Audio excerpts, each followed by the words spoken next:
So hello guys, तो आज की वीडियो में हम एक्सप्रेशन फॉर एक्सेप्टेंस कोन्स और न्यूमेरिकल अपर्चर देखेंगे। ठीक है, लास्ट की वीडियो में हमने कवर किया था हमारा फाइबर ऑप्टिक्स क्या होता है, ऑप्टिकल फाइबर क्या होता है। ठीक है, कुछ एडवांटेज देखे थे हमने फाइबर ऑप्टिक्स के बारे में। फिर टीआईआर देखा, टीआईआर हमारा किस लिए होता है यूज। टीआईआर हमारा वर्किंग प्रिंसिपल के लिए यूज होता है ऑप्टिकल फाइबर के अंदर।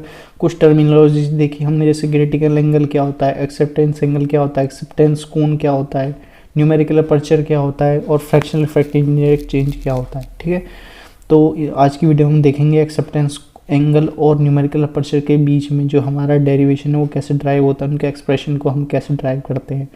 तो यहाँ पे आप देख सकते हैं ये हमारी एक इंसिडेंस रे है। ठीक है, ये हमारी इंसिडेंस रे एट एन एंगल आई पे आके इंसिडेंट हुई और ये हमारी रिफ्लेक्टिव कुछ एंगल आर बना रही होगी जब रिफ्लेक्ट होगी। ठीक है, और इसको हम रिप्रेजेंट कर सकते हैं कोर क्लैडिंग इंटरफेस से। ये हो जाएगा हमारा कोर क्लैडिंग इंटरफेस, ये जो बीच की हम डॉटेड लाइन है। ठीक है, इसको हम रिप्रेजेंट करेंगे कोर क्लैडिंग इंटरफेस से। ऊपर का हमारा क्लैडिंग हो जाएगा, नीचे का कोर हो जाएगा, यानी क्लैडिंग का रिफ्रैक्टिव इंडेक्स μ2 होता है और कोर का रिफ्रैक्टिव इंडेक्स μ1 होता है। और आप जानते हैं जो हमारा कोर का रिफ्रैक्टिव इंडेक्स होता है यानी कि μ1 इज ऑलवेज ग्रेटर देन दी μ2। ठीक है, अब हम यहाँ पे स्नेल्स लॉ अप्लाई कर देते हैं। ठीक है, और एयर का रिफ्रैक्टिव इंडेक्स चूड़िए दैट इज दी μ0।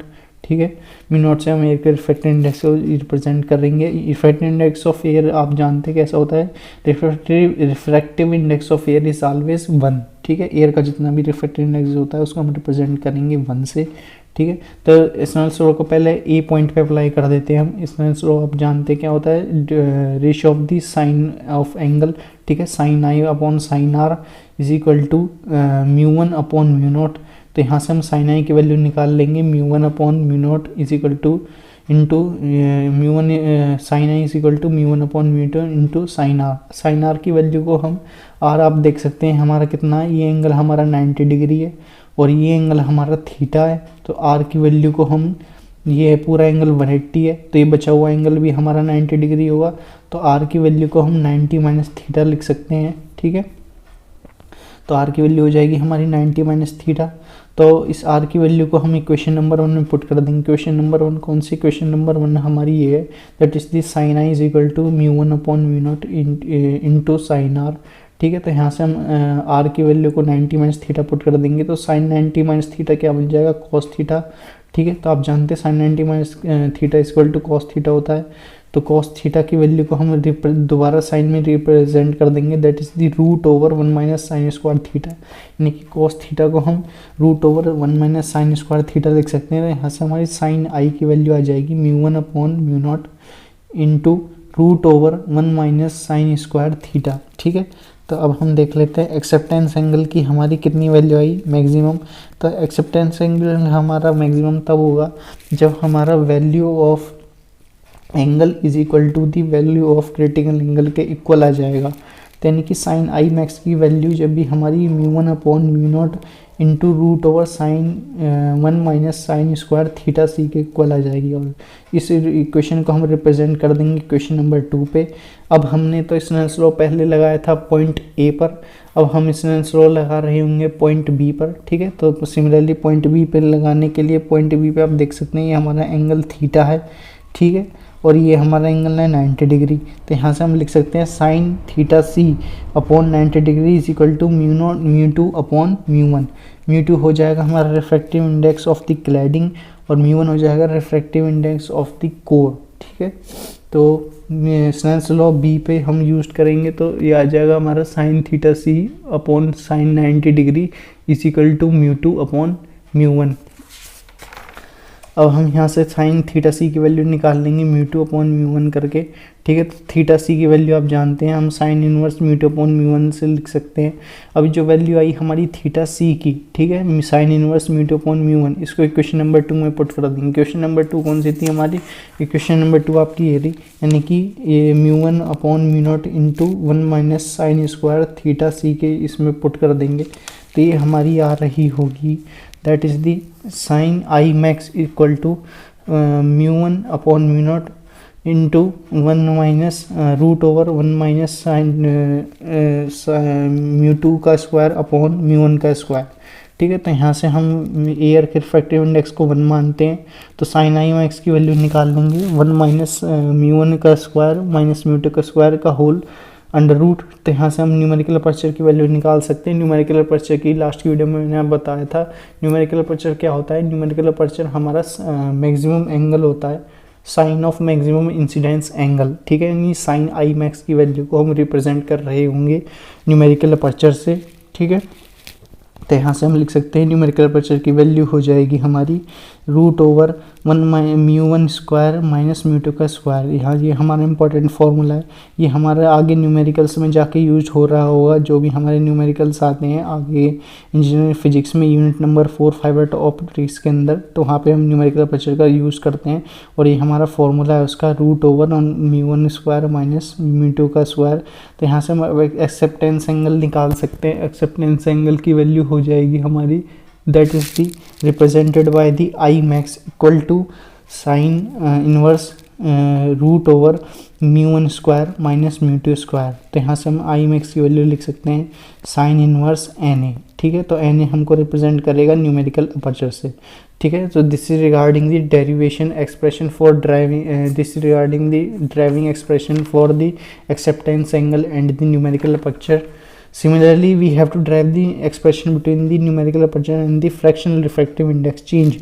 तो numerical aperture आप समझिए, numerical aperture क्या होता है? sin I max, यानी इंसिडेंस एंगल जो भी हमारा sine of incidence angle maximum जो भी हमारा बनेगा उसका रिप्रेजेंटेशन होता है न्यूमेरिकल अपर्चर। और फ्रैक्शनल रिफ्रैक्टिव इंडेक्स चेंज क्या होता है? यानी कि mu one minus mu two upon mu one, यानी कि ratio of difference between the refractive index of the core and the refractive index of the cladding to the refractive index of the core. ठीक है, in optical fiber and that is represented by the fractional refractive index change। ठीक है, अब यहाँ पे हम expression derive कर लेते हैं, इसका भी एक्सप्रेशन इंपॉर्टेंट है एग्जामिनेशन के रिगार्डिंग। तो न्यूमेरिकल अपर्चर की वैल्यू हम जानते हैं, ये आई थी हमारी, that is the root over mu one square minus mu two का square. Mu one mu two क्या है हमारे? म्यू वन म्यू टू है हमारे fractional refractive index change, refractive index, यानी refractive index of the core, यानी mu one को हो जाएगा refractive index of the core, that is the refractive index of core. और म्यू टू हो जाएगा रिफ्रैक्टिव इंडेक्स ऑफ क्लैडिंग। ठीक है, तो इनके जब हम रूट ले लेंगे और इनके स्क्वायर का डिफरेंस कर रहे होंगे तो उसको हम रिप्रेजेंट करेंगे न्यूमेरिकल अपर्चर से। फ्रैक्शनल इंडेक्स चेंज मैंने आपको बता दिया, mu one minus mu two upon mu one होता है। तो फ्रैक्शनल, तो यहाँ से हम इक्वेशन 1 यानी कि इसको इक्वेशन नंबर 1 दे देंगे। इक्वेशन नंबर 1 से हम लिख सकते हैं that is the mu one square minus mu two का स्क्वायर रूट ओवर। अब आप जानते हैं ये हमारा ए स्क्वायर माइनस बी स्क्वायर लिखा है, तो ए स्क्वायर माइनस बी स्क्वायर होता है हमारा ए प्लस बी ए माइनस बी। ठीक है, तो ये हमारा ए प्लस बी ए माइनस बी लिखा है। अब यहाँ पे आपको ध्यान देने वाली बात ये है कि यहाँ पे जो है हमने basically 2 mu one upon 2 mu one से हमने मल्टीप्लाई और डिवाइड भी किया है। ठीक है, तो ये हमने मल्टीप्लाई डिवाइड इसलिए किया है ताकि जो हमारा रिफ्रैक्टिव इंडेक्स आ रहे हैं mu one plus mu two और mu one minus mu two, उनके बीच में उनके अपॉन में 2 आ जाए, जिसके कारण जो है हमारे वो एवरेज बन जाए। एवरेज बन जाएंगे तो हम उसको एक रिफ्रैक्टिव इंडेक्स से मेंशन कर रहे होंगे। ठीक है, सो एन ए हो जाएगा हमारा mu one minus mu two upon हमारा 2 म्यू वन था, तो 2 को हमने रख लिया mu one upon mu one plus mu two upon में 2 कर दिया, और mu one minus mu to के अपॉन में म्यू वन कर दिया, इंटू 2 म्यू वन से हमने मल्टीप्लाई किया ही था, और 2 म्यू वन से म्यू से डिवाइड किया था वो हमने बेसिकली यहाँ पे सेपरेट कर दिए।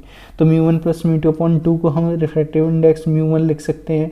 ठीक है, refractive index of the core जिसे मेंशन कर सकते हैं। तो एन ए की वैल्यू बन जाएगी हमारी mu one minus mu two upon mu one into 2 mu one का स्क्वायर। 2 म्यू वन का स्क्वायर कैसे आया? म्यू वन का स्क्वायर ऐसे आ गया, mu one plus mu two upon 2 को हमने म्यू वन लिख दिया, ये हमारा म्यू वन हो गया, और 2 म्यू वन पहले था तो 2 mu one into mu one is equal to mu one का स्क्वायर। तो यहाँ से हमारा वैल्यू आ गई, μ1 को हमने बाहर ले गए तो μ1 √2 μ1 माइनस μ2 अपॉन μ1। तो यहाँ से हमारी Na की वैल्यू आ गई, यानी कि न्यूमेरिकल अपर्चर की वैल्यू आ गई μ1 इंटू √2 डेल्टा। ये भी हमारा इम्पोर्टेंट फार्मूला है, ठीक है, न्यूमेरिकल के रिगार्डिंग, जो हमारे न्यूमेरिकल्स आते हैं इंजीनियरिंग फिजिक्स के अंदर। तो वहाँ पे हमारा 2 √डेल्टा, यानी कि ये हमारा एक्सप्रेशन है फ्रैक्शनल इफेक्ट इंडेक्स चेंज को हम रिप्रेजेंट कर। तो यहाँ पे वेयर आप लिख सकते हैं delta is the fractional refractive index change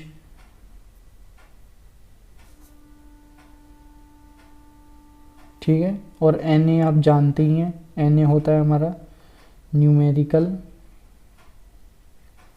aperture, ठीक है। This is regarding the expression, driving expression between numerical aperture and the fractional refractive index change. Now we see the V number और the normalised frequency, also known as the cut off parameter in the optical fibre, ठीक है। तो V number क्या होता है? V number हमारा basically dimensionless number होता है, यानी कि डायमेंशनलेस पैरामीटर होता है ये, ठीक है। और ये डिटरमाइन करता है कितने नंबर्स ऑफ मोड हमारे प्रेजेंट है फाइबर के अंदर, ठीक है।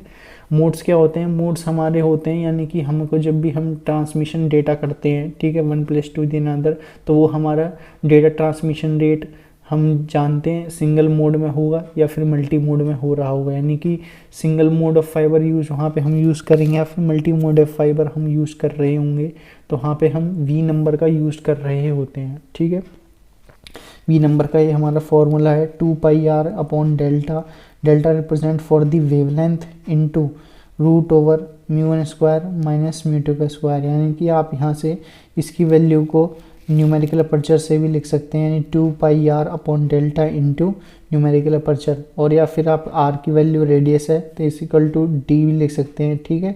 तो हम जानते हैं 2r इक्वल टू डायमीटर होता है, यानी d इक्वल टू 2r, ठीक है। तो यहाँ से πd upon lambda into √μ1² minus μ2 का होल μ2² का अंडर रूट लिख सकते हैं, ठीक है। तो ये हो गया। अब आप जानते हैं न्यूमेरिकल अपर्चर की वैल्यू मैंने आपको बता दी, μ1² माइनस μ2² का अंडर रूट लिख सकते हैं। तो ये न्यूमेरिकल अपर्चर हमारा ये भी होता है μ1 इंटू √2 डेल्टा। तो यहाँ से इक्वेशन 2, 3 से हम इक्वेट करके लिख सकते हैं, यानी कि √μ1² minus μ2² is equal to μ1 into √2 delta. Delta represent for the fractional refractive index change. From equation 3 and 4 we can also written as the 2πr upon v. V is represent for the cutoff parameter normalized frequency, ठीक है, into μ1 into √2 delta और the 2πr delta upon numerical aperture. तो ये हमारा एक तरह का derivation है छोटा सा, ठीक है, कट ऑफ पैरामीटर का, ठीक है। और आपको ध्यान रखनी है बात वही है कि जो सिंगल मोड फाइबर होते हैं, यानी कि transmission of light through the single mode of fibre, V is always less than equal to the 2.405 and for the multi mode fibre V is greater than the 2.405। number of mode in multi mode fiber fan represent the number of modes in multi mode fiber for fractional step index multi mode fiber, ठीक है। तो यहाँ पे लिखा है जो हमारे n वो रिप्रेजेंट करेंगे नंबर ऑफ मोड्स, ठीक है, मल्टी मोड फाइबर के अंदर। तो for step index multi mode fibre में लिख सकते हैं हम n approximately equal to the v²/2। v है हमारा cut off parameter normalised frequency, ठीक है। तो v और दी v नंबर, ठीक है। तो n is approximately equal to the v²/2 and the for the graded index multi mode fibre, ठीक है। तो graded index multi mode fibre क्या होते हैं अब आगे चल के पढ़ेंगे, ठीक है। Graded index multi mode fibre क्या होते हैं, step index multi mode fibre क्या होते हैं, सिंगल मोड फाइबर क्या होते हैं, मल्टी मोड फाइबर क्या होते हैं। ये हमारे क्लासिफिकेशन है किसके, ऑप्टिकल फाइबर के, ठीक है। तो आगे चल के आप पढ़ेंगे क्लासिफिकेशन ऑप्टिकल फाइबर में कि जो हमारे ये क्या हो रहे होते हैं, graded index multi mode fibre क्या होता है, ठीक है।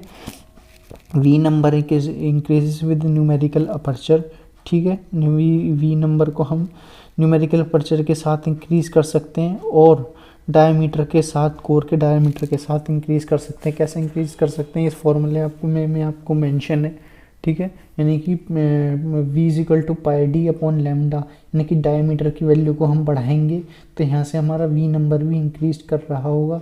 और जब भी हम लैम्डा यानी कि न्यूमेरिकल अपर्चर की वैल्यू यानी कि root over mu one square minus mu two का स्क्वायर इनकी वैल्यू को बढ़ाएंगे तो यहाँ से हमारा v नंबर भी इंक्रीज़ करेगा। और बात ध्यान रखने की बात ये है कि जब भी हम लैम्डा की वैल्यू को बढ़ाएंगे यानी वेवलेंथ को हम इंक्रीज़ कर रहे होंगे तो वहाँ से हमारा v नंबर जो है हमारा डिक्रीज़ कर रहा होगा। ठीक है, सो इस वाली वीडियो में हम इतना ही रखते हैं। बाकी की वीडियो में हम देखेंगे जो हमारी है यानी टाइप्स ऑफ फाइबर क्या होते हैं, स्टेप इंडेक्स मल्टीमोड फाइबर, ठीक है, ग्रेड इंडेक्स मल्टीमोड फाइबर, और based on the materials glass fibre plastic fibre क्या होते हैं। ठीक है, तो बाकी क्लासिफिकेशन ऑफ ऑप्टिकल फाइबर देखेंगे नेक्स्ट वीडियो में।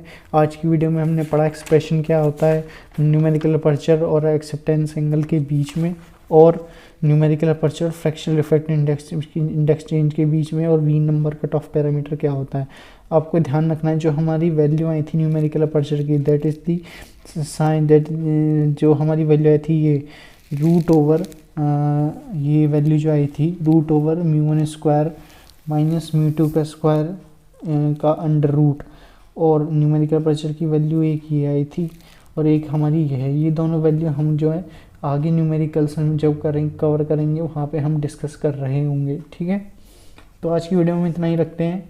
ठीक है, बाकी वीडियो में हम क्लासिफिकेशन ऑप्टिकल फाइबर देखेंगे। तब तक के लिए see ya have a good day, bye.